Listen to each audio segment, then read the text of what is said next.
Assalamualaikum warahmatullahi wabarakatuh. Terima kasih atas kesempatan yang telah diberikan kepada kami untuk mempresentasikan analisa perencanaan sistem informasi dengan judul Membuat Aplikasi Pasarin Berbasis Website. Sebelum kami melanjutkan pembahasan materi, saya akan memperkenalkan anggota-anggota dari kelompok kami. Kelompok 2, yang pertama ada Ilman Ansori dengan NIM 192000611. Yang kedua ada saya sendiri, Sapermana, dengan NIM 192000956. Yang kedua ada Rahmat Hidayat dengan NIM 192000603. Yang keempat ada Muhammad Farezi Saputra dengan NIM 192000803. Yang kelima ada David Roya dengan NIM 192008883. Yang terakhir ada Yoksan Maximilian dengan NIM 192000806. Untuk mengefisienkan waktu, langsung saja saya akan membacakan materi-materi berikut. Analisa sistem berjalan. Yang kedua, analisa kebutuhan sistem.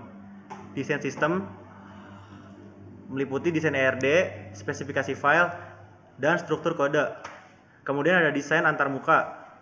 Selanjutnya desain struktur navigasi. Yang keempat ada kode program. Kelima ada aktivitas diagram. Keenam ada black box testing. Ketujuh pemeliharaan sistem, dan terakhir adalah penutup. Selanjutnya saya persilakan Saudara Rahmat untuk melanjutkan presentasi.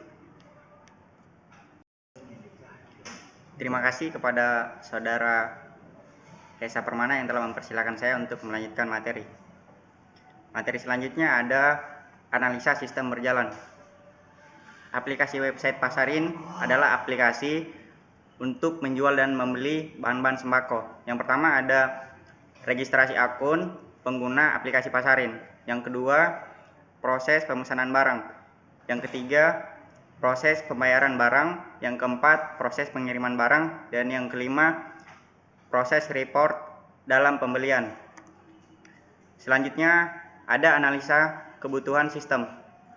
Analisa kebutuhan sistem adalah untuk mengidentifikasi dalam kebutuhan fungsional program terkait dengan proses sistem perdagangan jual beli secara online.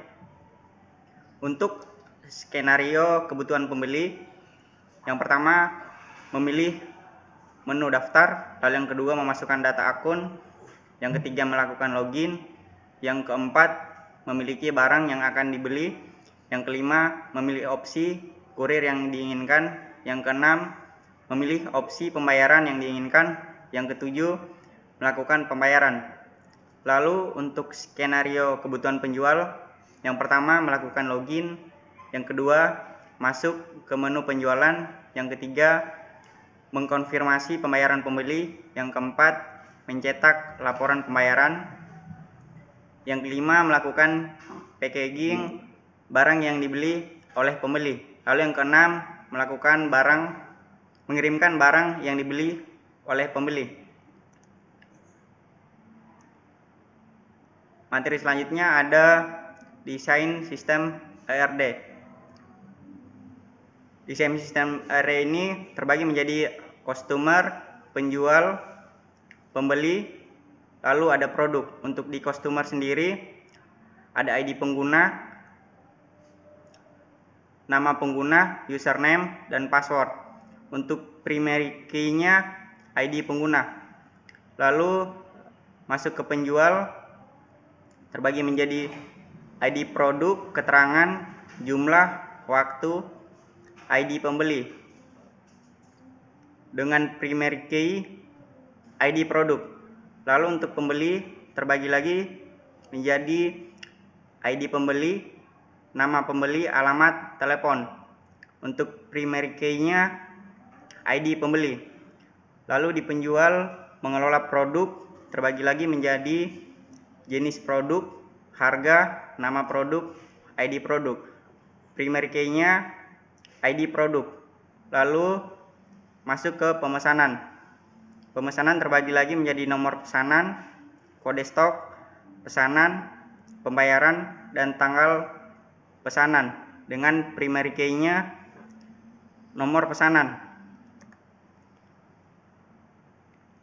Untuk materi selanjutnya, saya persilakan Saudara David Roya untuk melanjutkan materi. Oke, kita masuk ke desain sistem yang dimana ada spesifikasi file.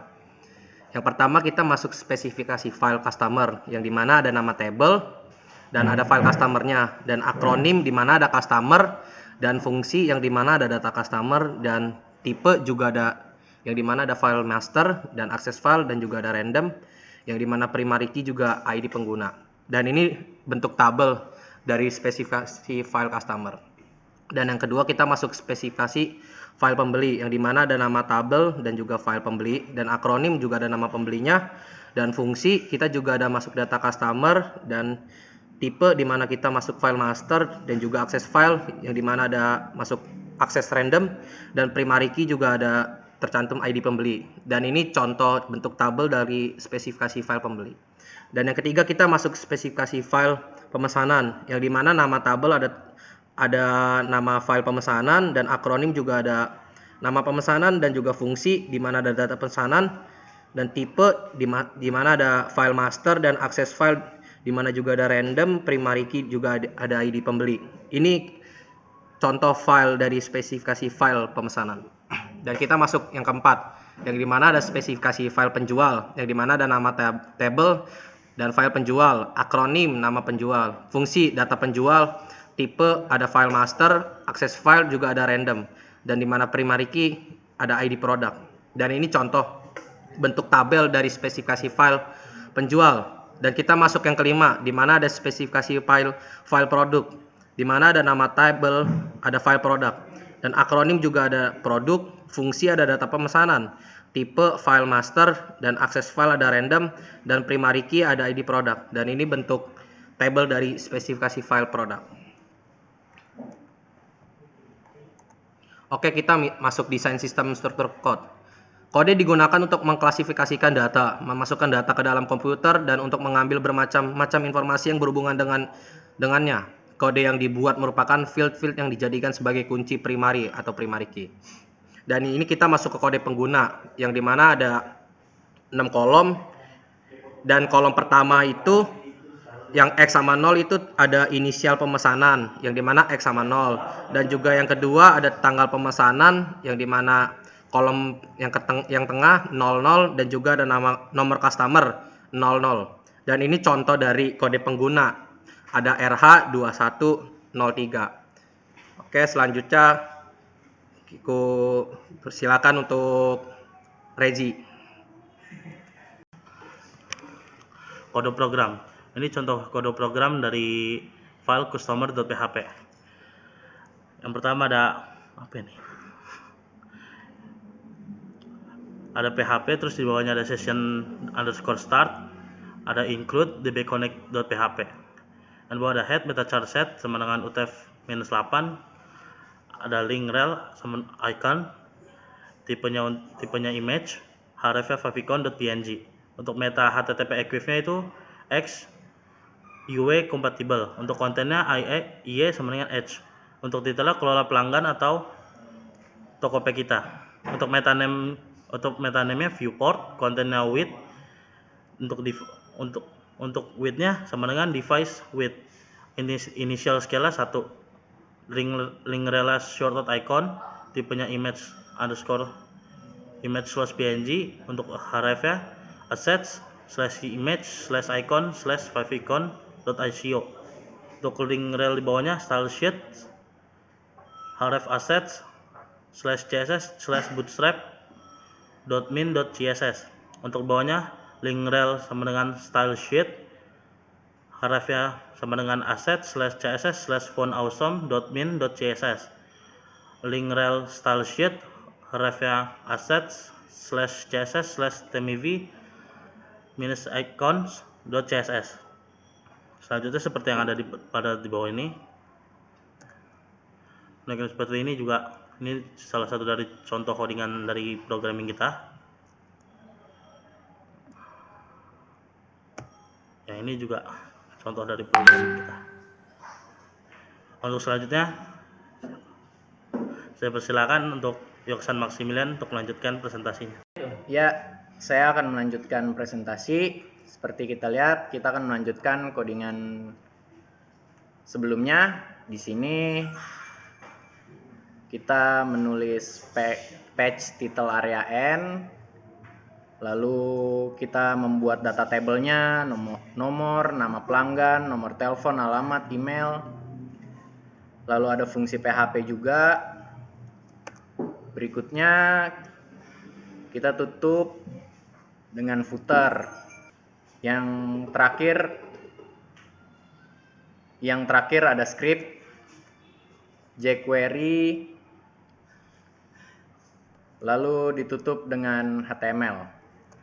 Selanjutnya kita masuk ke black box testing. Di skenario penguji pertama kita mengosongkan username dan password, lalu langsung klik tombol login. Test case-nya seperti digambar. Hasil yang diharapkan, sistem akan menolak akses login dan akan menampilkan username dan password tidak boleh kosong. Hasil penguji seperti digambar. Kesimpulan gagal login. Yang kedua, hasil penguji kedua hanya mengisi username dan mengosongkan password, lalu langsung klik tombol login. Test case-nya seperti gambar. Hasil yang diharapkan, sistem akan menolak akses login dan menampilkan the field password is required atau diperlukan password.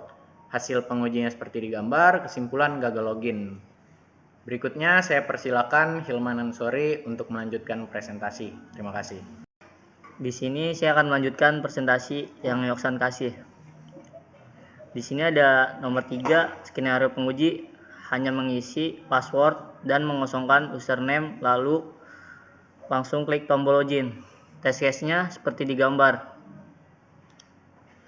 Terus ada hasil yang diharapkan. Sistem akan menolak akses login dan menampilkan the file username is required. Diperlukan username. Hasilnya seperti digambar. Hasil pengujinya. Kesimpulannya gagal login. Terus yang keempat ada mengisi username dan password dengan benar dan lengkap, lalu klik tombol login. Test case-nya seperti digambar. Hasil yang diharapkannya, sistem akan menerima login atau masuk ke home. Hasil pengujinya seperti digambar, berhasil login. Berikutnya ada pemeliharaan sistem. Yang pertama ada pemeliharaan software. Jika terdapat kesalahan di menu dashboard, contohnya seperti dilihat produk tidak gambar, pengembang akan mengecek ulang dan memperbaiki, dan pada aplikasi website akan melakukan maintenance selama proses pemeliharaan aplikasi website tersebut tidak dapat diakses. Contoh gambarnya seperti ini. Terus yang kedua ada pemeliharaan hardware. Pemeliharaan hardware yang dapat kami sarankan agar saat membuka aplikasi website dengan lancar tanpa hambatan adalah sebagai berikut.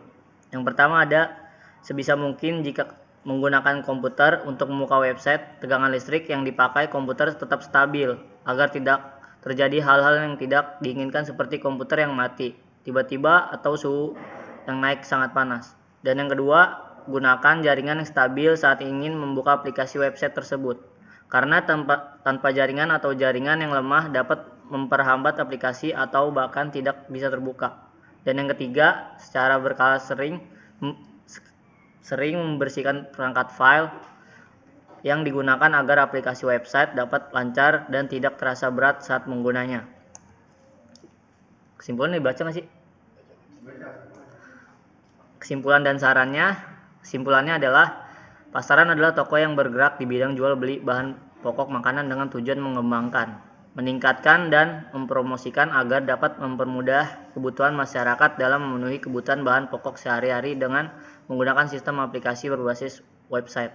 Sarannya adalah yang pertama, pembuatan website ini masih sangat terbilang sederhana, terutama dari segi tampilan dan keamanannya. Pengembangan aplikasi pasarin akan melakukan segenap usaha mengembangkan keamanan lebih lanjut dan akan dibuat semenarik mungkin. Dan yang kedua ada perancangan website diharapkan lebih interaktif. Yang ketiga, diperlukan pemeliharaan aktualisasi data secara periodik. Dan yang terakhir, yang keempat, agar website pasarin ini dapat ditampilkan dengan optimal, maka diperlukan adanya dukungan perangkat keras dan perangkat lunak yang memadai. Selanjutnya saya kembalikan kepada Hesa Permana. Sekian presentasi dari kelompok kami, kurang lebihnya mohon maaf. Wabillahi taufiq wal hidayah. Wassalamualaikum warahmatullahi wabarakatuh.